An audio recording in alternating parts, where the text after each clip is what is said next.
Services, so I fly that machine right there. Matter of fact, I was on night shift last night and I was at Gander at 3 o'clock this morning on a task, and I have post-traumatic stress and depression and anxiety. So.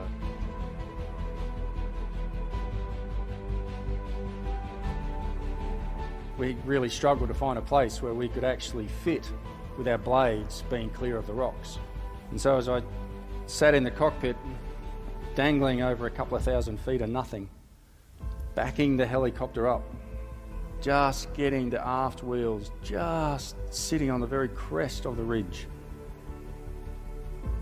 looking over my left shoulder at the rocks that are about 100 feet away, because that's the only hover reference I've got to hold the aircraft that weighs about 20 tonne still, and then only moving it an inch or so at a time based on the calls I can hear through the helmet. And those calls were from the crewman in the back of the aircraft, because it was only him who could actually see the rocks we're trying to avoid hitting with our blades. And let me tell you, what that event meant to me at that time was the biggest, worst failure of my life. That I failed the army, my unit, my mates, my wife, my parents, my children, everybody. It was a complete and total sense of failure, and with that, an equal level of self-loathing for shame. That I was now on this roller coaster. There were parts of it where it was just awesome, exhilarating. And then there are other times when you're upside down, back to front, you don't know which way the next turn's coming, and you're thinking, I want to get off. Well, I realised not only was I now going on this roller coaster ride, but I'd actually been putting my family through the roller coaster ride for the weeks and months leading up to my breakdown. It's just that now I was aware of it.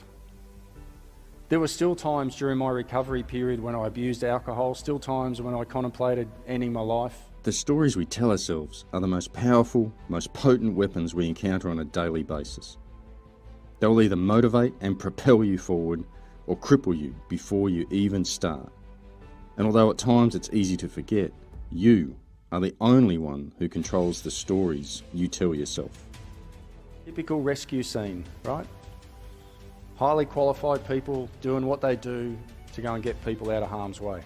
That the two guys in that aircraft, operating it with the 3 lives in their hands at the end of that 200-foot winch cable, were 2 guys with well-documented histories of mental illness.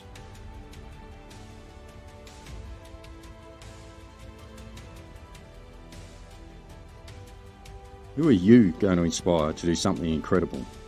Who are you going to inspire to do something amazing? It could be someone at work, someone at home, it could be someone in your sports team, or even a stranger. If you lead yourself first, it'll likely be you. I served the nation for 20 years and the community for another 10. But my mission now is to lift humanity by inspiring people like you to engage in noble self-leadership. And it's my sincere wish that in sharing my story with you today, it'll serve as a conversation starter for yours or someone you care for tomorrow.